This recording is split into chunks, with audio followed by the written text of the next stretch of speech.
But Stanley just couldn't do it. He considered the possibility of facing his boss, admitting he had left his post during work hours. He might be fired for that. And in such a competitive economy, why had he taken that risk? All because he believed everyone had vanished? His boss would think he was crazy. And then something occurred to Stanley.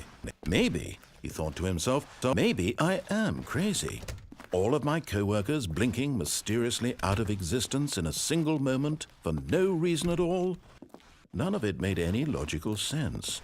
And as Stanley pondered this, he began to make other strange observations. For example, why couldn't he see his feet when he looked down? Why did doors close automatically behind him wherever he went?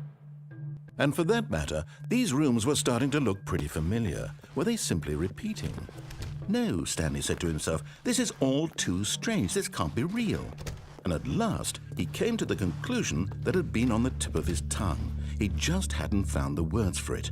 "I'm dreaming!" he yelled. "This is all a dream." Oh, what a relief Stanley felt to have finally found an answer, an explanation.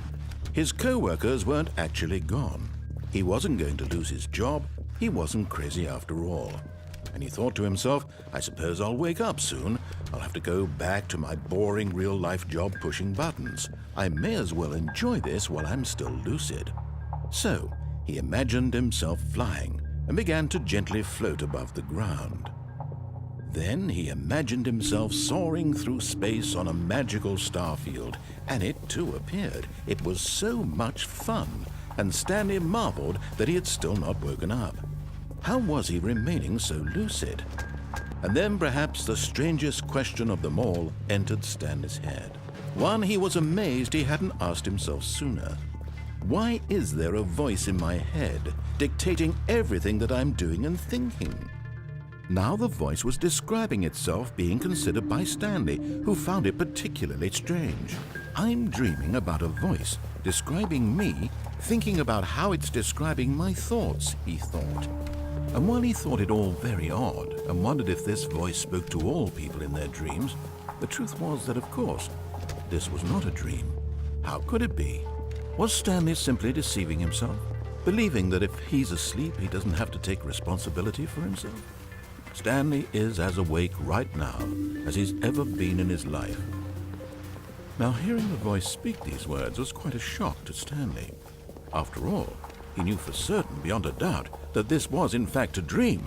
Did the voice not see him float and make the magical stars just a moment ago? How else would the voice explain all that? This voice was a part of himself too. Surely, if he could just...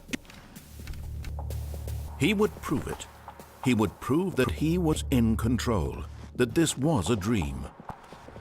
So he closed his eyes gently, and he invited himself to wake up.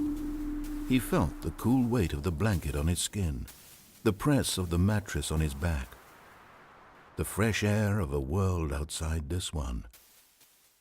Let me wake up, he thought to himself. I'm through with this dream. I wish it to be over. Let me go back to my job. Let me continue pushing the buttons. Please, it's all I want. I want my apartment and my wife and my job. All I want is my life exactly the way it's always been. My life is normal. I am normal.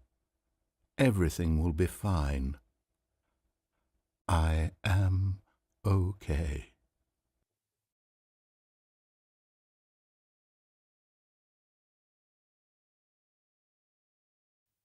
Stanley began screaming. Please, someone, wake me up. My name is Stanley.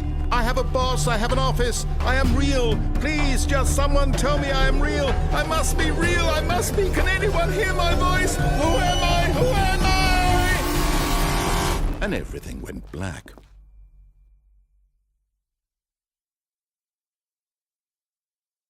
This is the story of a woman named Mariella. Mariella woke up on a day like any other. She arose, got dressed, gathered her belongings, and walked to her place of work. But on this particular day, her walk was interrupted by the body of a man who had stumbled through town talking and screaming to himself, and then collapsed dead on the sidewalk.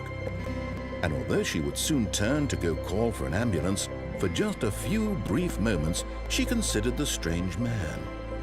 He was obviously crazy, this much she knew.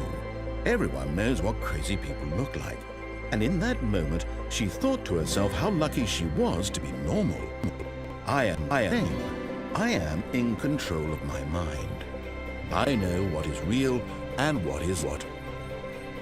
It was comforting to think this, and in a certain way, seeing this man made her feel better. But then she remembered the meeting she had scheduled for that day, the very important people whose impressions of her would affect her career, and by extension, the rest of her life. She had no time for this, so it was only a moment that she stood there, staring down at the body. And then she turned and ran.